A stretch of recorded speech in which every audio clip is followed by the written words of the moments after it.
یہ بات میں اس لیے کر رہا ہوں کہ اگر کوئی اس طرح کی ناگوار چیز مستقبل میں بھی اسلام 360 کے حوالے سے آپ کے سامنے آئے تو اسے کوئی رسپانس کرنے کی ضرورت نہیں ہے. ہم اسلام 360 کو آن کرتے ہیں اور کوئی بھی ایسی ایکٹیویٹی مستقبل میں بھی اگر ہوئی تو ہمارا جو اختلاف ہے وہ علماء کرام کے ساتھ ہے, قرآن و سنت کی تعلیمات کے ساتھ تو نہیں ہے. کیا فرق پڑتا ہے اگر انہوں نے ہماری تفسیر اس میں سے نکال دی؟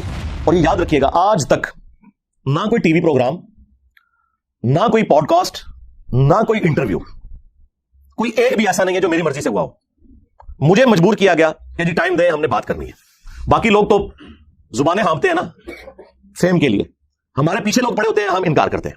جہاں کہیں بہت مجبوری آ جائے تو پھر میں اس کو ایکسپٹ کر لیتا ہوں. انہی وہابی علماء نے باقاعدہ ان کی مینجمنٹ کو فون کیے, دھمکیاں دیں کہ آپ کے ٹی وی چینل کے باہر ہم آ کر دھرنا دیں گے, توڑ پھوڑ کریں گے. وہی جو نان اسٹیٹ ایکٹر کا فتنہ آپ کو پتا ہے ہمارے ملک میں ہے تمام فرقوں کے اندر, بعض ڈکلیئرڈ ہے بعض انڈکلیئرڈ. یہ انہوں نے ہمیں خود بتایا اور پھر میں نے ان سے اجازت مانگی کہ یہ جو آپ مجھے بتا رہے ہیں یہ میں پبلکلی بتا دوں. انہوں نے کہا ہاں جی بتا دیں, آپ کا رائٹ ہے, کیونکہ ہم نے اناؤنسمنٹ کی تھی, ہم نہیں چلا سکے, ہم وزن نہیں اٹھا سکے, تو یہ آپ کا رائٹ ہے کہ آپ لوگوں کو بتائیں کہ اس کے پیچھے یہ ریزن ہے. تو انہوں نے زاہد چیپا بھائی کو اغوا کیا جی گھنٹوں کے ذریعے, اور دلیری اتنی ہے کہ نقاب پوش تھے وہ, اور انہیں ویرانے میں جا کے خوب مارا پیٹا. ابھی بھی وہ بیڈ ریسٹ میں ہیں, ہاسپٹل میں بھی وہ ایڈمٹ رہے ہیں, لیکن یہ انہوں نے پبلکلی یہ بات نہیں بتائی. ٹھیک ہے, باقی کئی اور تفصیلات ہیں جو مجھے پتا ہے, لیکن انہوں نے مجھے منع کیا بتانے سے. انہوں نے مجھے اسی وقت ای میل کی, اور یہ بات صرف انہوں نے مجھے بتائی ہے, اپنے جو ٹیم ممبرز تھے ادھر کے, ان کے آفس کے, ان کو بتانا ضروری تھا, کیونکہ مستقبل میں کوئی آپ نے لائے عمل تیار کرنا ہے تو اس کے لیے ٹیم ممبرز کو ساتھ لینا ضروری ہے.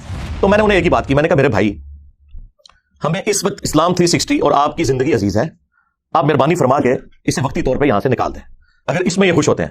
ٹھیک ہے, یہ تو نکال دیں گے, لیکن قرآن اور حدیث تو نہیں نکال سکتے نا. ان کے گلے کی ہڈی جو ہے 2812 صحیح بخاری کی حدیث اور مسلم شریف میں موجود, جو ان کے ماموں کو ایکسپوز کرنے والی ہے, وہابی ماموں پارٹی کو. اب دیکھیں یہ ہر دفعہ حرکت کرتے ہیں تو میں ان کے ہینڈلرز کو پکڑتا ہوں, بنو امیہ ان کے ہینڈلرز ہیں. میں تو سیدھا اوپر پہنچوں گا نا کہ جن کی یہ جائز شیطانی اولاد نہیں, میں کہتا چلے روحانی اولاد ہے, تو میں تو سیدھا اوپر پہنچوں گا نا. وہی عمار, افسوس اے عمار, تقتل الفئۃ الباغیہ, تجھے ایک باغی جماعت قتل کرے گی. یدعوہم الی اللہ, تم تو انہیں اللہ کی طرف بلا رہے ہوگے, ویدعونہ الی النار, اور وہ باغی جماعت جہنم کی طرف بلا رہی ہوگی. اب چونکہ ان کے ماموں کی جماعت کو رسول اللہ نے باغی قرار دیا صلی اللہ علیہ وآلہ وسلم, جہنم کی طرف بلانے والی جماعت جہنمی جماعت نہیں, وہ عمل جو جہنم کی طرف لے جانے والا ہے, آخرت کا فیصلہ تو اللہ نے کرنا ہے.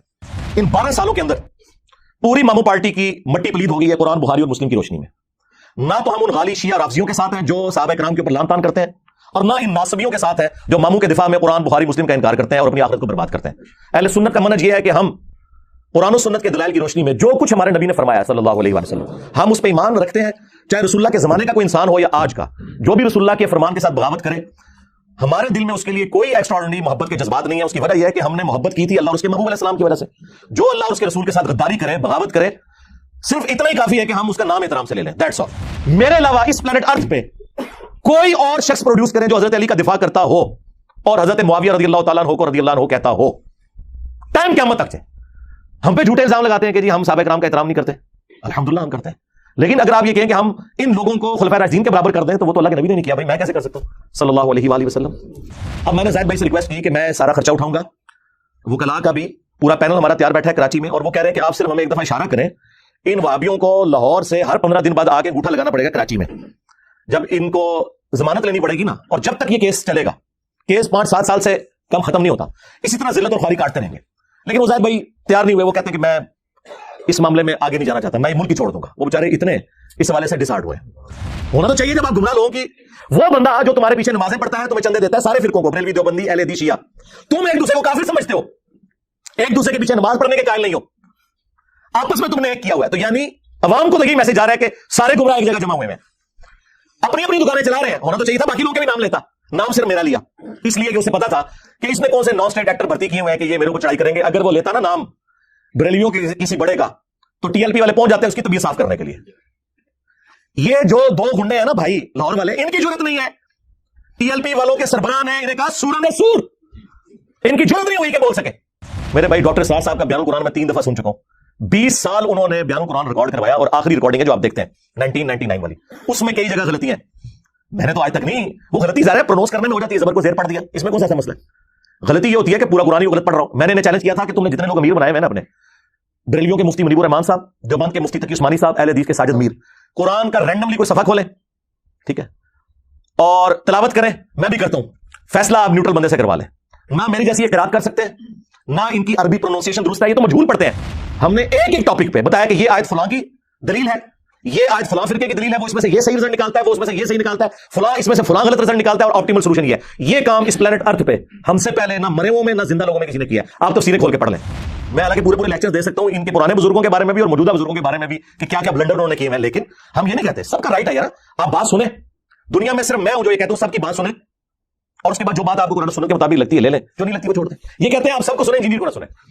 یہ کیوں کہہ رہے ہیں آپ خود سمجھ لیں بھائی. اگر آپ سچے ہو, کل تک تو وہ بھی کہتے تھے کہ جی آپ ڈائریکٹ بخاری پڑھیں دیکھیں ہمارے نماز کا طریقہ نکلتا ہے. انہیں کیا پتا تھا 2812 نکل آئے گی. تقتلہ الفئۃ الباغیہ یدعوہم الی اللہ ویدعونہ الی النار. میں نے اس گلے پھاڑنے والے کو کہا تھا کہ تو حدیث مبالغہ مسلم سے بیان ہی نہیں کر سکتا, کیونکہ اس میں ذکر ہے کہ تیرے ماموں نے سب کرنے کا کہا تھا. سعد بن ابی وقاص کو انہوں نے انکار کیا تھا اور مولا علی کے فضائل سنائے تھے, اور تیرے بابے نے ابن تیمیہ نے منہاج السنہ میں شیعہ کے خلاف کتاب لکھتے ہوئے مانا کہ اس حدیث میں تیرے ماموں نے سب کرنے کو کہا, اور یہ سب تنقید ہوتی ہے. چل دو, نکلو اپنی کھوٹا دوبار.